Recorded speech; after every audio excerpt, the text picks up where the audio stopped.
इसके अलावा CBC का टेस्ट किया जा सकता है, ताकि अगर इसके अलावा और कोई कॉम्प्लिकेशंस हो रही है तो उसको रूल आउट साथ में किया जाए, क्योंकि ज़रूरी नहीं कि अगर एक बीमारी हो रही तो इसके अलावा और कोई बीमारी एग्जिस्ट नहीं कर सकती, ख़ास करके वो लोग जो ऑलरेडी किसी और मौजी मर्ज़ में मुब्तला हैं।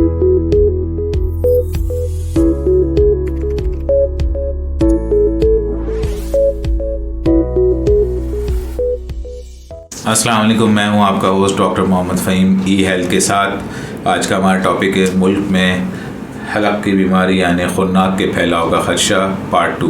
पार्ट 1 में हमने हेल्थ एडवाइजरी डिस्कस की थी, इंट्रोडक्शन लिया था डिफ्थीरिया का, किन इलाकों में होने का ख़दशा है और किन वजूहात की बिना पे हो सकता है, किन किन लोगों को ज़्यादा ख़तरात हैं और इसकी अलामतें क्या हैं और इसके ख़तरात क्या हैं।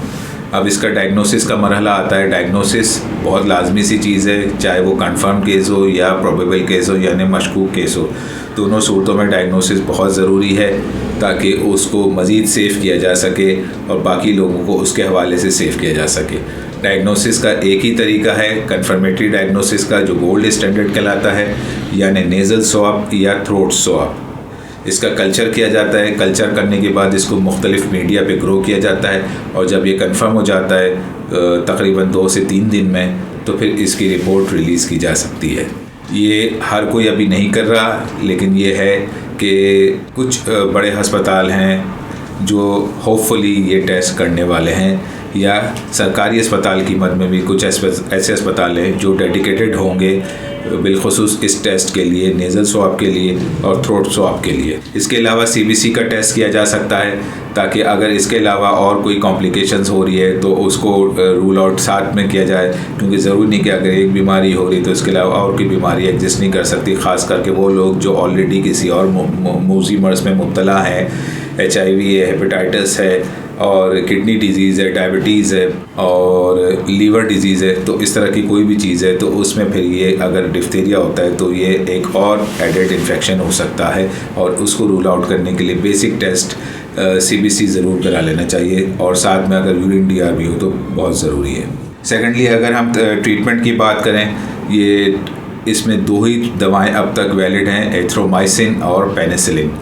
डिपेंडिंग अपॉन द सीवियरिटी के कितनी सीवियर है पेशेंट, अगर मॉडरेट है तो उसमें इंट्रामस्कुलर ट्रीटमेंट या ओरल ट्रीटमेंट चल सकती है, लेकिन अगर सीवियर है तो इसमें डेफिनेटली इंट्रावीनस ट्रीटमेंट चलेगा, और ये ट्रीटमेंट का duration anywhere it can fall from 7 to 14 days.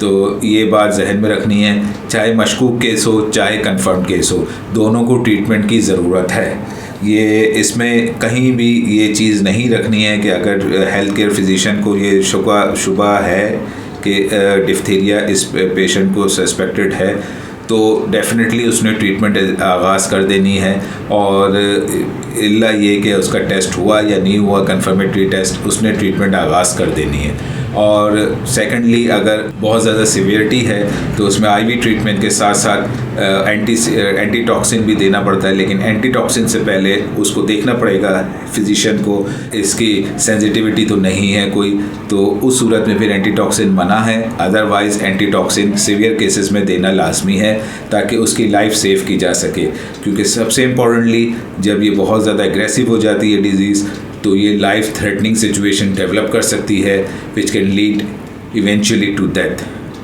तो इसके अलावा हमारे पास और जो ट्रीटमेंट है उसमें और कोई ख़ास बात नहीं है, बाकी वो तो रूटीन की मैनेजमेंट होती है। फ़ीवर के लिए पैनाडोल है, कोल्ड एंड फ्लू है और इस तरह की चीज़ें हैं। अच्छा, ट्रीटमेंट होने के 2 हफ़्ते बाद, यानी 7 to 14 डेज़ का जो भी ट्रीटमेंट चला है उसके ख़त्म होने के 2 हफ़्ते बाद एक कल्चर दोबारा होगा, यानी स्वाब कल्चर, नेज़ल या थ्रोट जो भी है वो दोबारा कल्चर होगा, और अगर वो कल्चर नेगेटिव आता है और उसके बाद 2 सब्सिक्वेंट कल्चर्स और होंगे, तो वो तीनों सब्सिक्वेंट कल्चर्स अगर नेगेटिव आते हैं तो वो कंफर्म हो जाएगा कि ये केस अब क्लियर हो चुका है, अब इसमें डिफ्थीरिया नहीं है।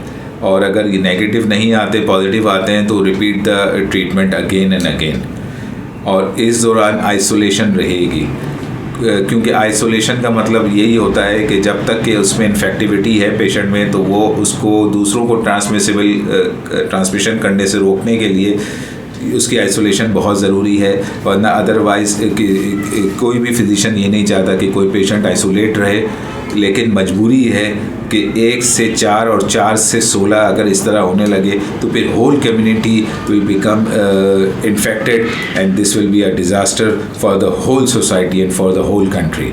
तो prevention is better than cure. तो इसी हवाले से आइसोलेशन कंफर्म केसेस में या प्रोबेबल केसेस में भी मिनिमम 7 to 14 डेज़ की आइसोलेशन है। और इसके अलावा अगर हम कॉन्टैक्ट्स की बात करते हैं तो जो कॉन्टैक्ट्स हैं उनको भी लाजमी एक दफ़ा ट्रीटमेंट लेनी पड़ेगी। जो 6 साल से कम उम्र हैं उनको बेंजाइल पेनिसिलिन की 6 लाख यूनिट, और जो 6 साल से ऊपर के लोग हैं उनको बेंजाइल पेनिसिलिन का इंजेक्शन लगेगा इंट्रामस्कुलर 1.2 मिलियन यूनिट्स। ये लाजमी है, चाहे वो वैक्सीनेटेड हों कॉन्टैक्ट्स या नॉन वैक्सीनेटेड हो, irrespective of their vaccination status.